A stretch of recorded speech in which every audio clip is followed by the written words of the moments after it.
रावुलपल्ली नामक गांव बहुत बड़ा था। उस गांव के वासी भी बहुत अच्छे लोग थे। अगर किसी चीज का यकीन करते हैं तो वो वही मानते हैं। सुब्बा रेड्डी नामक एक आदमी वहाँ का सब्जी व्यापारी था। उस गांव में सभी उस पे यकीन करते थे।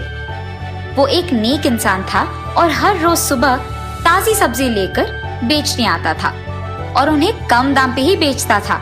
इसीलिए उस गांव के सारे लोग सिर्फ सुब्बा रेड्डी के पास सब्जी खरीदने आते थे और उसका व्यापार बहुत अच्छा चलता था। रावुलपल्ली के बारे में जानकर पड़ोसी गांव के 3 आदमी विजय, श्रीकांत और टिम्मैया मिलके रावुलपल्ली सब्जी बेचने आते हैं। सुब्बा रेड्डी का व्यापार अच्छा चलने के कारण उनके पास सब्जियां नहीं बिकते हैं और इस कारण वो तीनों बहुत दुखी होते हैं। बहुत सोचकर वो एक फैसला करते हैं। हम तीनों बहुत ही कम दाम में सब्जियां बेचेंगे। कुछ दिन बाद गांव के लोग हम पे भरोसा करने लगेंगे और तब हम सुब्बा रेड्डी को इस गांव से भगा सकेंगे। उसके जाने के बाद लोगों को हमारे सिवाय सब्जियां खरीदने कहीं नहीं जा पाएंगे और ठीक उस समय हम हमारे दाम को बढ़ा देंगे। टिम्मैया की बातें विजय और श्रीकांत को अच्छी तरह समझ आते हैं। टमाटर और प्याज की दाम आसमान से भी ऊपर हो जाता है। अरे रे, टमाटर और प्याज का दाम तो बहुत बढ़ गया है। न जाने रावुलपल्ली के वासी खरीद पाएंगे कि नहीं। पर जो भी हो, मुझे अपना जिम्मेदारी निभाना होगा। इसीलिए मैं सब्जी को खरीद के उन्हें उसी दाम पे बेचूंगा। अगर मेरा लाभ भी नहीं आया तो कोई बात नहीं। ऐसे सुब्बा रेड्डी उसके मन में सोचता है। अगले दिन सुबह सभी सब्जी खरीदने सुब्बा रेड्डी के पास आते हैं। उसके मुंह से दाम सुनते ही वो सब चौंक जाते हैं। सुब्बा रेड्डी को पूछने पर वो कहता है, बाहर इससे भी ज्यादा दाम है जी। मैं तो दाम कम करके बेच रहा हूँ। सभी उसी दाम पे सब्जियां खरीदने लगते हैं। इतने में दूसरी तरफ से एक आदमी चलते हुए आता है और कहता है, आपने 1 किलो प्याज कितने में लिया? 70 रुपए। वहां तो 1 किलो 40 रुपए में दे रहे हैं। ये सुनते ही सारे गांव वाले सोचने लगते हैं कि सुब्बा रेड्डी लालची बन गया है और सभी उसके पास जाने के कारण ही उसने अचानक दाम बढ़ा दिया। इसीलिए वो मिलके फैसला करते हैं कि आगे से उसके पास सब्जी खरीदने कोई नहीं जाएगा। अरे ये क्या, बाजार में तो 1 किलो प्याज 70 रुपए है ना। ये लोग कम दाम पे क्यों बेच रहे होंगे? दाल में कुछ तो काला है और मैं इन सब्जियों को कैसे बेचूंगा? गांव वाले सारे मिलकर फैसला करते हैं कि सुब्बा रेड्डी को गांव में रहने नहीं देंगे।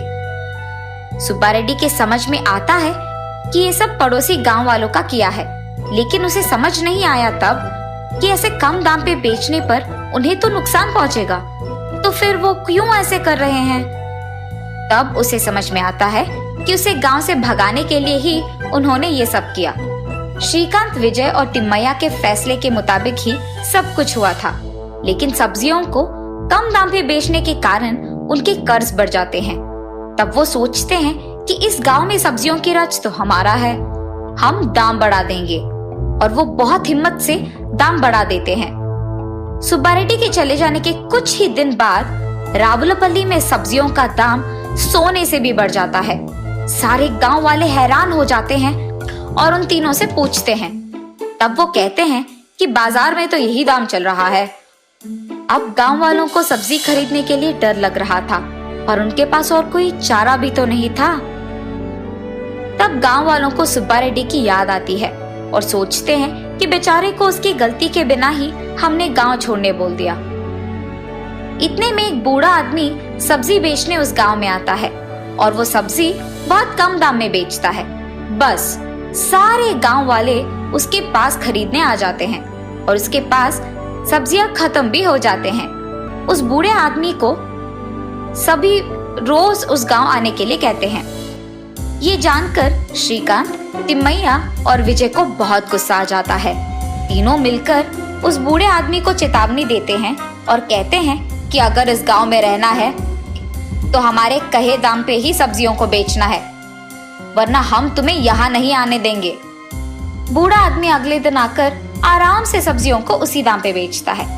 तब सारे गांव वाले उस बूढ़े आदमी से कहते हैं कि तुम्हारे ही जैसा एक आदमी था सुब्बा रेड्डी, वो बहुत अच्छा था।